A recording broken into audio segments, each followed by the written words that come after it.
रामकृष्ण हरिमाऊली. आजच्या मुक्कामी थोडीशी ओढ अधिक वाढली आहे ना, कारण पंढरीचं राऊळ आता जवळ आलं हो. अवघ्या 1-2 दिवसामध्ये आपण पंढरीमध्ये पोहोचून जाऊ. त्या सावळ्याच्या दर्शनासाठी रांगेत लागू. लोक हजारोच्या संख्येने, लाखोच्या संख्येने आलेले असतील आणि आमच्या दर्शनाची ओढ अधिक वाढत चालली आहे. मुखातलं नाव थांबता थांबत नाही आहे. हरिमुखे म्हणा, हरिमुखे म्हणा असं चालू आहे. कालच्या मुक्कामी आपण बघितलं की हरिनामाचा महिमाच एवढा मोठा आहे की आम्हाला सगळी सुख त्या नामाच्या नुसत्या उल्लेखानं मिळून जातात. आता या नामासोबत आणखी काय असणं आवश्यक आहे हे जरा समजून घ्यावं लागेल. आणखी काय असणं आवश्यक आहे? तुम्ही तर म्हणालात, देवाची येदवारी उभा क्षण भरी तेने मुक्तीचारी साधी गेले. आता हरिनाम घेतल्यावर पुण्याची गणना कोण करी आणि चारी मुक्ती मिळणार असतील तर अजून कोणता भाव असणं आवश्यक आहे? हो, अजून कुठला तरी भाव असणं आवश्यक आहे. काय आहे? भक्तीच्या प्रांतात दिखावा चालत नाही. उस डोंगा परी रसन डोंगा, काय भुललासी वरली अंगा. नदी डोंगी परी जल हे डोंगे, काय भुललासी वरली अंगे. लक्षात आहे ना? आहे खूप मोठा आहे, ऊस खूप मोठा आहे, लांब उंच आहे, पण वाडाच्या ऊसामध्ये रस असत नाही आणि रस असलाच तरी त्यात गोडवा असत नाही. मग जसा ऊसाच्या वाडात रस गोड असत नाही ना, तसा हरिनामाच्या मध्ये सुद्धा आणखी काही भाव असणं आवश्यक आहे. तुकोबारायांनी खूप छान सांगितलंय. त्यांची उदाहरणं खूप छान आहेत, दृष्टांतही खूप छान आहेत. काय म्हणतात तुकोबाराय? काय रूपे असे परिस चांगला, धातू केली मोला वाढतेने. परिसाचं रूप चांगलं असत नाही. फिरंगी अटिता, किती उदाहरण बघा. फिरंगी अटिता नये 12 रुके, गुणे मोले विके सहस्त्रवरी. फिरंगी म्हणजे तलवार. तलवार आटल्यावर तिचे फार फार पैसे 12 आणे सुद्धा मिळणार नाहीत. पण तलवारीला धार असेल ना तर तिचं मोल मात्र खूप मोठं ठरतं. म्हणजे मग परिसाचं मोल ठरतं लोखंडाला स्पर्श केल्यावर सोनं करण्यावरून. तलवारीचं मोल ठरतं तिच्या धारेवरून. आणि काही तैसी चंदनाची झाडे, परिमळे वाढे मोलतया. चंदनाची झाडं ही अशीच ओबडधोबड असतात, पण त्याला उघळल्यावर जो सुंदर सुगंधित गंध येतो ना, त्या गंधामुळं चंदनाची किंमत आहे, त्या सुगंधामुळं चंदनाची किंमत आहे. पुढे काय म्हणतात बघा. तुका म्हणे नाही जाती सवे काम, ज्याचे मुखी नाम तोची धन्य. नुसतं नाव असेल तर तो धन्य होऊन जातो, पण हे नाव घेताना आणखीही काही भावांची गरज आहे. आणि तो भाव म्हणजे कुणाच्याही विषयी कोणत्याही स्वरूपाचा द्वेषाचा, हीनतेचा भाव आमच्या मनात असता कामा नये. पंढरीत जातोय आपण, सावळ्याचं दर्शन घेणार आहोत आणि सावळ्याचं दर्शन घेणार आहोत तर जसा मी सावळ्याचा लेकरू आहे ना, तशी अन्य लेकरं सुद्धा त्या सावळ्याची तिथे येणार आहेत. त्याच्याविषयी आपपर भाव, हीनत्वाचा भाव मनामध्ये असेल तर कसं बरं आम्हाला त्या सावळ्याची कृपा होईल? म्हणून तुका म्हणे नाही जाती सवे काम, ज्याचे मुखी नाम तोची धन्य. ज्ञानोबारायांनी तो खूप छान पद्धतीनं हे समजून सांगितलंय, खूप छान पद्धतीनं. म्हणजे याआधी आपण काही भाग बघितलाय की डोळ्यात, कानात, सगळ्यात तो आणि तो भरलेला असला पाहिजे.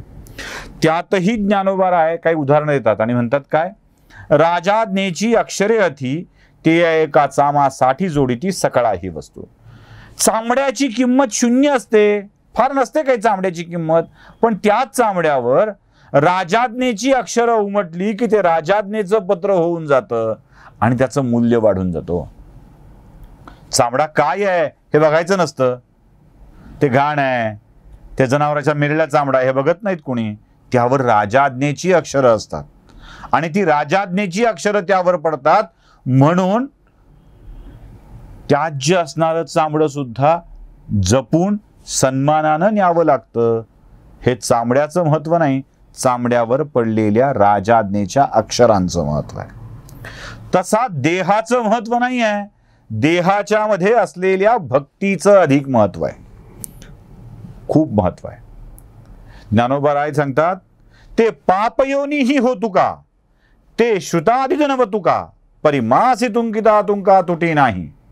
ते पापयोनी मधले असले, राक्षस जरी असले तरी, श्रुती स्मृतींचं अध्ययन केलेले पंडित नसले तरी सुद्धा, ते जर माझे भक्त असतील, माझ्या नामस्मरणात दंग असतील, तरी त्यांची माझ्याशी तुलना केली असता ती बरोबरीची ठरेल.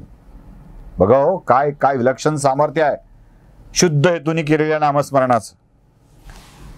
मी त्याच्या बरोबरीचा आहे, तो माझ्या बरोबरीचा आहे. म्हणून म्हटलं मी की तुम्ही दर्शनाची आस जेवढी घेऊन पुढे सरकताय ना, एक एक पावलं, तेवढाच तो मनाने एक एक पावलं तुमच्याकडे येतोय. त्यालाही आस लागली आहे, त्यालाही ओढ लागली आहे. कारण एवढा शुद्ध भाव घेऊन सर्वस्व अर्पण करून त्याच्याकडे येणारा भक्त, त्यालाही हवाचा आहे ना. मृदंगाचा गजर त्याच्याही कानावर पडतोय, टाळांचा टणत्कार त्याच्याही कानावर पडतोय. हा आवाज हृदयातून केलेला आहे, विठोबा रखुमाई विठोबा रखुमाई, हा आवाज त्याच्या कानापर्यंत पोहोचतोय. तो आपला हात देऊन उभा आहे आणि वाट बघतोय, येईल आता, येईल तो आता, तो माझा भक्त येईल आता. बस तो आला की माझ्या पायाला आलिंगन देईल आणि विठ्ठल शहारून जाईल. थरथरेल ती विठ्ठल मूर्ती, ती वीड देखील क्षणभर थरथरेल आणि असं वाटेल की बस आता हे आत्म्याचं परमात्म्याशी मिलन झालंय. तोही वाट बघतोय, हो तोही वाट बघतोय, परमात्मा वाट बघतोय. त्याच्यावर विलक्षण प्रेम करणारा आत्मा त्याच्याकडे यावा म्हणून. काय म्हणतात ज्ञानोबा माऊली? कृष्णानं जे सांगितलं ते माऊली सांगतायत. माझे नरसिंहत्व लेणे जे याची महिमे, तो प्रल्हादू गामदसाठी घेता बोफे सदा कीर्ती, काजे म्या द्यावे ते गोठी. बघा, प्रल्हादासाठी मला नरसिंह अवतार धारण करावा लागला. कृष्ण काय म्हणतोय? प्रल्हादासाठी मला नरसिंह अवतार धारण करावा लागला. कुठून? खांबातून. कुठाय तुझा देव? कुठाय तुझा नारायण? सारखं नारायण नारायण करतोस, तो कुठे आहे सांग. तो म्हणाला कुठेही आहे, तुमच्या हात आहे, माझ्या हात आहे, दगडात आहे, खांबात आहे, सगळ्या ठिकाणी आहे. या खांबात असेल का? हो असेल. मारली लाथ खांबाला, खांब करतला आणि अकराळ विक्राळ नरसिंह त्यातून बाहेर आला. भक्तांनी सांगितलं तो इथं आहे, त्याला तिथून यावं लागलं, तिथून यावं लागलं.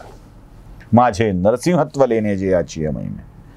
तो राक्षस कुळातला होता म्हणून त्याच्या नामस्मरणाची अधिकची परीक्षा नाही बघितली, वेगळी गुणवत्ता सिद्ध नाही करावी लागली.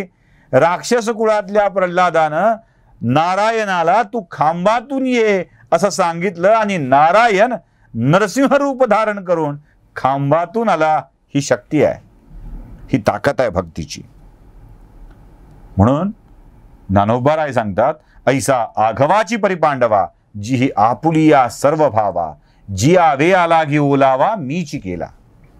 जो आपल्या सर्व भावांनी, जी ही आपुलिया सर्व भावा. हे पांडवा, अर्जुनाला सांगतोय कृष्ण की जो आपल्या सर्व भावांनी मला शरण येतो ना, तो त्याच्यासाठी जो जो जगण्यासाठीचा ओलावा निर्माण करायचा आहे ना, तो मी करेन. अट काय त्याची? जी आपुलिया सर्व भावा. आपल्या सर्वस्वाचं दान त्यानं परमेश्वराच्या चरणी करावं लागेल आणि तो मग त्यासाठी काहीही करेल. आपला सर्व जीव ओवाळून त्याच्या चरणी अर्पण करत जो नामस्मरण करतो ना, त्याच्या भेटीसाठी तो आतुरलेला असतो. आता हाच नामस्मरणासहितचा सर्व काही अर्पित करण्याचा भाव घेऊन आपल्याला पुढे जायचं आहे. झालं आता, झालं. धावा येत आहे जवळ आणि मग पंढरीचा धावा सुरू होईल आणि तिथून पंढरीत पोहोचल्याबरोबर अनेक अनेक संत, अनेक वारकरी भागवत धर्माची पताका खांद्यावर घेऊन विठोबा रखुमाई विठोबा रखुमाईचा गजर करत असतील. त्याच गजरात तल्लीन होऊन स्वतःला विसरून जाऊन गोरोबा काका विसरले तसे, नामदेव महाराज सर्वस्व विसरले तसे, ज्ञानेश्वरांनी सर्व अर्पण केलं तसं, तुकोबारायांनी सर्व अर्पण केलं तसं, आपली सगळी जबाबदारी त्याच्यावर सोपवून आता आपल्याला त्याच्या भेटीला जायचं आहे. चला, निघताय, उचला पावलं माऊली आणि येऊ द्या गजर. विठोबा रखुमाई, विठोबा रखुमाईचा गजर आपल्या तोंडून सतत येत येऊ द्या. आणि आता चला, पंढरपूरच्या सीमारेषेवर लवकरच पोहोचायचं आहे. उद्या पुन्हा येणार आहे दुसरा मुक्काम आणि तिथे आपण पुन्हा बोलणार आहोत याच विषयावरती. रामकृष्ण हरी.